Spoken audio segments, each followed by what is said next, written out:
नवनाथ भक्तिसार कथामृत अध्याय 15वा. कानिफनाथ व मारुती यांचे भांडण. कानिफनाथाचे स्त्रीराज्यात आगमन. गोरक्षनाथ आणि कानिफनाथ या उभयंत्याने 12 वर्ष बद्रिकाश्रमात तपश्चर्या केली. ती पूर्ण झाल्यानंतर ते दोघे आपापल्या गुरूंचा शोध करावा याकरता निघाले. पण कोठेही शोध न लागल्यामुळे ते दोघेही माशाप्रमाणे तडफडत होते व गुरुच्या वियोगामुळे त्यांच्या डोळ्यातून टपाटपा पाणी पडत होते. अशा स्थितीमध्ये ते देशोदेशी फिरत होते. गोरक्षनाथ फिरत फिरत गौडबंगाल्यात गेल्यावर हेलापटणास आला व तेथील शिवेशी येऊन स्वस्थ बसला. तेथे गावचे जे रक्षक होते त्यांनी त्यास नमस्कार केला. तेव्हा त्यांच्याजवळ गोरक्षनाथ मच्छिंद्रांविषयी विचारपूस करू लागला. तेव्हा ते म्हणाले, तुम्ही म्हणता तो गोसावी इथे आला नव्हता, पण जालंधरनाथ नावाचा एक गोसावी आला होता. तो सूर्यासारखा मोठा तेजस्वी असून आधाराशिवाय त्याच्या डोक्यावर गवताचा भारा राहत असे. तो ते गवत रानातून आणत गावातील लोकांच्या गायींना घाली. तो तेथे सुमारे 1 वर्षपर्यंत राहिला होता, पण पुढे तो कोठे व केव्हा गेला याची माहिती कोणास नाही. ह्या गोष्टीचा आज सुमारे 10 वर्ष होत आली. ते भाषण ऐकल्यानंतर मी तप सोडून त्याचा शोध करीत हिंडेन म्हणून गुरुचे नाव पालटले असावे, अशा अनेक कल्पना त्याच्या मनात येऊ लागल्या. अतोनात दुःख झाले व त्यासमयी ईश्वर कृपेने गुरुची व तुझी भेट होईल. तू काही काळजी करू नकोस, अशी त्याने त्याची समजूत करीत होते. पुढे तो अमळसा विवेक करून गावात भिक्षेस गेला. तो घरोघरी भिक्षा मागावयास फिरत असता तेथे जालंधरास पुरले होते. तेथे गेला व त्याने अलग शब्द करताच आतून जालंधरनाथाने आदेश केला. तेव्हा गोरक्षनाथाने आदेश करून आपले नाव काय म्हणून विचारले. त्यावरून त्याने मला जालंधरनाथ म्हणतात असे आतून उत्तर दिले व तसेच त्याने त्यासही तुझे नाव काय असा तुझा गुरु कोण म्हणून विचारले. तेव्हा गोरक्षनाथाने सांगितले की माझा गुरु मच्छिंद्रनाथ होय व या देहास गोरक्ष असे म्हणतात. मग तुमची अशी अवस्था कशी झाली वगैरे गोरक्षनाथाने विचारल्यावर जालंधराने सविस्तर मजकूर त्यास सांगितला. तो ऐकताच गोरक्षनाथ रागावून गोपीचंद राजाचे समूळ वाटोळे करून टाकण्याकरता जालंधरापाशी आज्ञा मागू लागला. पण पुढील भविष्य जाणून त्याने त्यास या कामात हात घालण्याची मनाई केली. तो म्हणाला, तू त्या भरीस पडू नको व ही गोष्ट कोणाजवळ बोलू नको. तुझा व माझा शिष्य कानिफ याची जेव्हा भेट होईल तेव्हा त्यास मात्र तू हे सर्व कच्चे वर्तमान सांग, म्हणजे तो येथे येऊन हरयुक्तीने नाथपंथाचा उत्कर्ष होण्यासाठी राजास बचावून मला खांचेतून बाहेर काढेल. आता ही गोष्ट नीट लक्षात ठेवून तू तीर्थयात्रेत जा. मग गोरक्षनाथ आदेश करून तेथून निघाला. तो फिरत फिरत जगन्नाथास गेला. इकडे कानिफ हा गावगांना उपदेश करीत चालला होता. पुष्कळ लोकही त्याच्या हौशीने शिष्य होत. त्याचा सगाम 700 शिष्य निरंतर असत. ते फिरत फिरत स्त्रीराज्याच्या आसपास गेले. त्या राज्यात पुरुष वाचत नाही ते सर्वांना ऐकून ठाऊक होते, म्हणून पुढे जाण्यास कोणी धजेना. पण कानिफाचा स्त्रीराज्यात प्रवेश करण्याचा रोग दिसल्यावरून शिष्यमंडळीत मोठी गडबड उडवून गेली. तरी त्यातून किती कसेही म्हणू लागले की गुरुचे पाय मनापासून धरल्यानंतर जीवाचे भय कसले आहे. तशातून तन मन धन इत्यादी सर्व आपण पूर्वीच ह्यास अर्पण केले आहे, तर आता जीवाची आशा धरून व्रतभंग करणे अनुचित कर्म होय. हा त्यांच्या मनसुब्याचा सर्व प्रकार कानिफाच्या लक्षात आला, म्हणून त्याने स्पर्शामंत्र म्हणून भस्मतीने दिशांकडे फेकले आणि स्त्रीराजाचा मार्ग मोकळा ठेवून त्याशिवाय बाकीच्या सर्व दिशा भारून टाकल्या. त्याला असे करण्यास 2 कारणे होती. शिष्य पळून जाऊ नयेत हे एक आणि मारुतीचा भुपकार त्या ठिकाणी पोचू नये हा दुसरा. याप्रमाणे व्यवस्था करून त्याने आपल्या शिष्यात जवळ बोलावून सांगितले की मला आता स्त्रीराज्यात जावयाचे आहे, परंतु तो देश मोठा कठीण आहे. त्या ठिकाणी मारुती भूबगार करीत असतो, त्यामुळे तिथे पुरुष वाचत नाही. असे पुढचे देश मोठे कठीण आहेत व त्या देशांच्या यात्रा करून येण्याचा माझा मानस आहे. जर जालंधरनाथ गुरुच्या चरणी माझा खरा विश्वास असेल तर दंग्या धोक्याशिवाय मनात धरलेल्या यात्रा करून सुरक्षित माघारी येईन. कदाचित जीवावर प्रसंग येऊन प्राणहानी झाली तरी पुरविले, परंतु मनात आले आहे त्यापेक्षा तिकडे जाऊन यावयाचे खचित. तर आता तुमचा विचार कसा आहे तो कळवा. ज्यांची गुरुच्या चरणी पूर्ण निष्ठा असेल त्यांनी माझी संगत धरावी आणि ज्यांना जेवाची आशा असेल त्यांनी परत घरी जावे. कानिफाने असे सांगितल्यानंतर त्याच्या 700 शिष्यांपैकी अवघे 7 जण तेथे त्याच्याजवळ राहिले आणि बाकीचे सर्व परत चालले. आपण होऊन विचारल्याशिवाय जाणार होते, पण तेणेकरून मूर्खत्व मात्र पदरे आले असते. त्यापेक्षा गुरुजीने आपण होऊन राजखुशीने जावयास परवानगी दिली, ही गोष्ट फार चांगली झाली. हाच हर्ष मानून ते आनंदाने परत जाऊ लागले.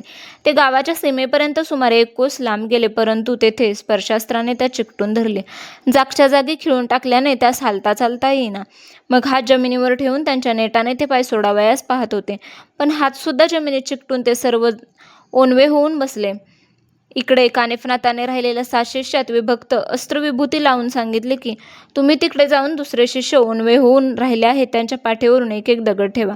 अशी आज्ञा होताच ते 7 जण त्यांचा शोध काढीत तेथे गेले. त्या 7 पाहता पाहताच बाकीचे सर्व शिष्य लज्जित झाले. मग त्यांची चांगली खरडपट्टी काढून गुरुने सांगितल्याप्रमाणे त्यांच्या पाठीवर दगड ठेवले. ते दगड देखील त्यांच्या पाठीस चिकटून गेले. मग ते शिष्य रडून त्या दुःखापासून सोडवण्यासाठीची प्रार्थना करू लागले. तेव्हा ते 7 शिष्य म्हणाले, जीवाची आशा धरून येथे खुशाल असा. गुरुजी देश पाहून आल्यानंतर तुम्हा सोडवून नेईल.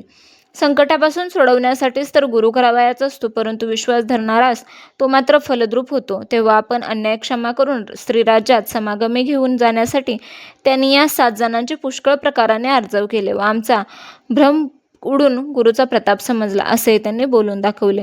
मग ते 7ही जण परत गुरूंकडे येऊन जोडीदारांची स्थिती सांगून मुक्तता करण्यासाठी मध्यस्थी करू लागले. गुरुला दया येण्याजोगे त्यांनी बरेच मार्मिक भाषण केले. तेव्हा गुरु कानिफाचे अंतःकरण द्रवले व त्यांनी विभक्तास्त्र मंत्र म्हणून भस्म दिले. ते एका शिष्याने जाऊन त्यास लावताच ते मोकळे झाले.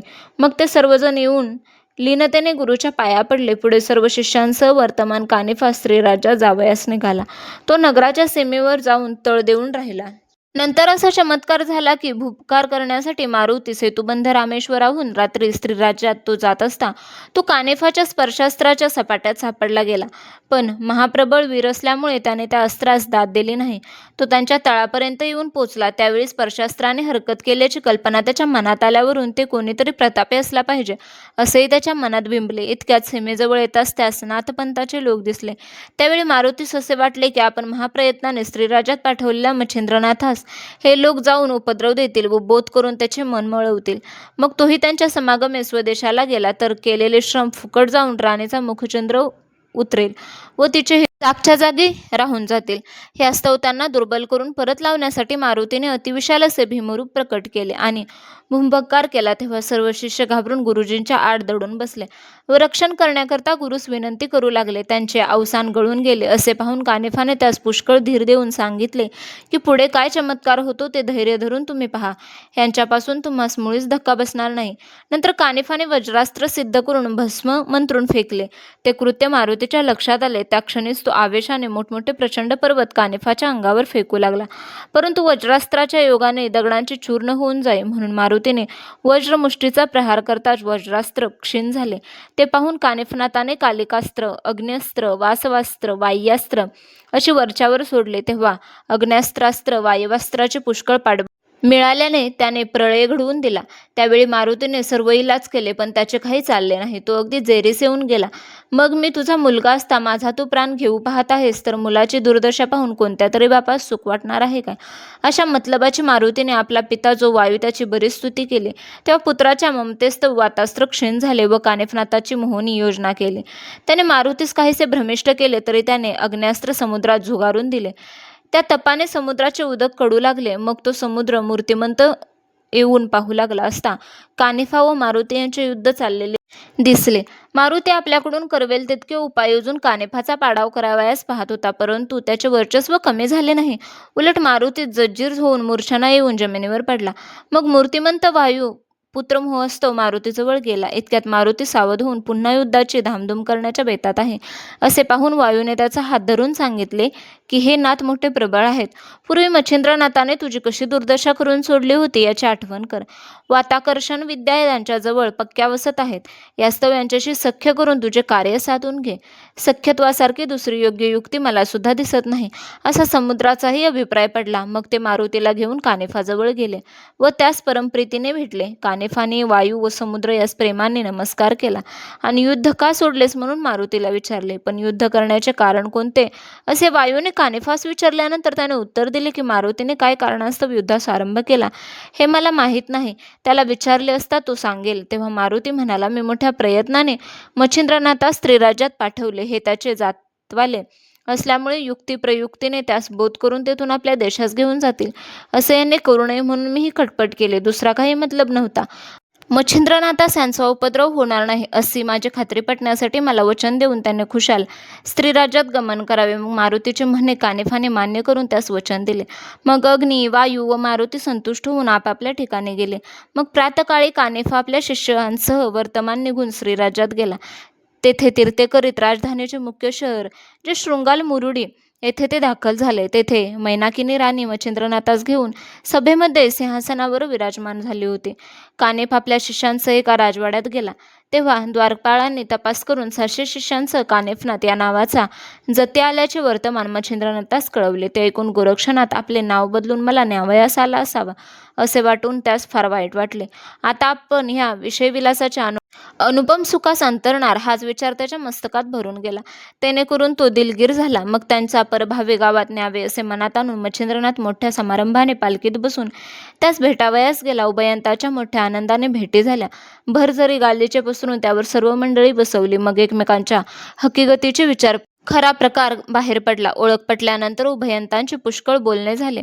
मग त्यास मच्छिंद्रनाथाने हत्तीवर बसून मोठ्या थाटाने गावातून आणले आणि 1 महिना राहून घेतले.